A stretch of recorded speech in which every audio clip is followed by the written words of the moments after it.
Have you ever wondered how you could track millions, even billions of requests hitting your service, say in the last 5 minutes, and get an answer instantly?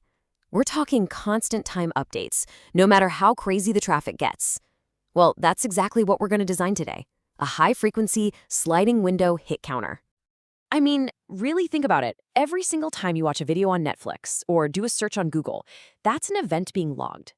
At that massive scale, how on earth do these systems keep a real-time count of what just happened without just collapsing under the load? This is one of those classic problems in system design. And you know what? The solution is surprisingly elegant. All right, so let's get into it. First things first, what exactly is the challenge we're trying to solve here? Let's define the problem.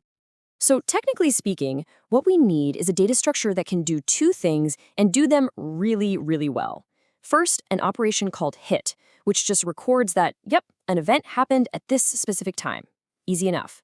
Second, an operation called getHits, which has to tell us the total number of hits within a very specific window of time, like the last 300 seconds. And the key here is that this window is always moving, it's always sliding forward with time. Now, your first instinct, right? The first thing that probably pops into your head is, well, why not just store a list of every single timestamp for every hit that comes in? When you need the count, you just go through the list and count the ones in your window. Simple. But this leads us directly into a trap. And here is the fatal flaw with that obvious approach. If you have millions of hits coming in every minute, you'd need to store millions of timestamps. Your memory usage would just balloon. It would literally explode. This approach just doesn't scale at all. We need a much, much smarter way to do this. And that brings us to the core idea, the real aha moment that makes this whole problem solvable. And it all comes down to one word: aggregation. This right here, this is the whole game. The naive way, on the left, stores every single event. It's a memory nightmare. But the smart way asks a totally different question. Do we really need to know about every individual hit? No, we just need the total count. So instead of storing every hit, we store the total number of hits for each second. All of a sudden, our memory is capped by the number of seconds in our window. In our case, 300, not the millions of hits. This is the game-changing insight. So how do we actually implement this? Let's start with a classic data structure you probably already know: the queue.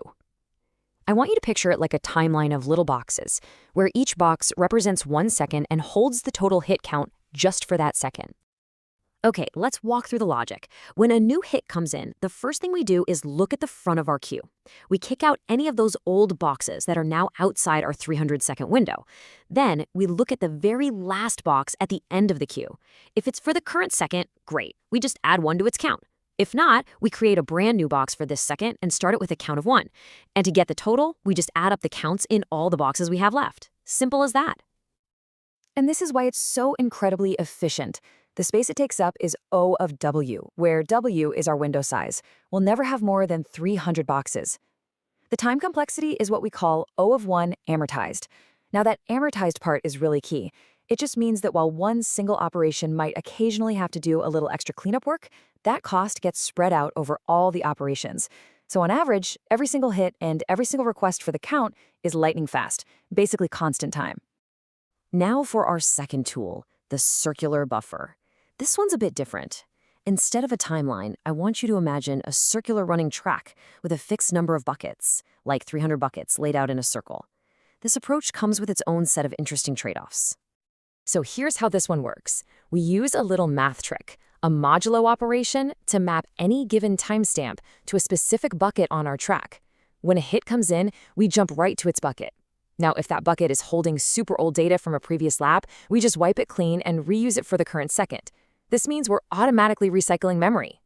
The only little catch is, to get the total count, we have to actually run around the track and add up the hits in all the buckets that are still inside our current time window.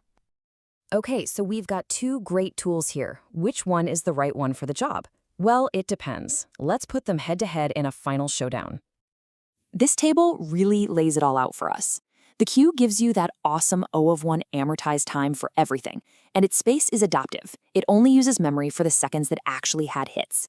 The circular buffer, on the other hand, has a fixed space cost, but getting the total hits means you have to scan the whole buffer, making it an O of W operation. So here's the key takeaway. If your window size W is really large but your hits are spread out, the Q is probably your best bet.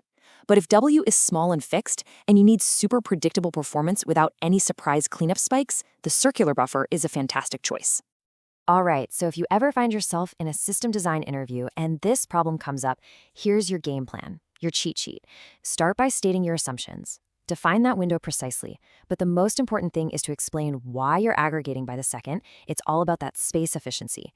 Justify the amortized constant time, and then, to really blow them away, bring up the circular buffer as an alternative, and maybe even mention real-world concerns like concurrency.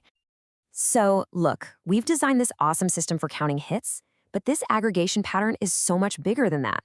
You could use this exact same idea to track error rates, sales per minute, user signups. So the real question I have for you is, what other real-time trends could you track with this powerful pattern? The possibilities, they're pretty much endless.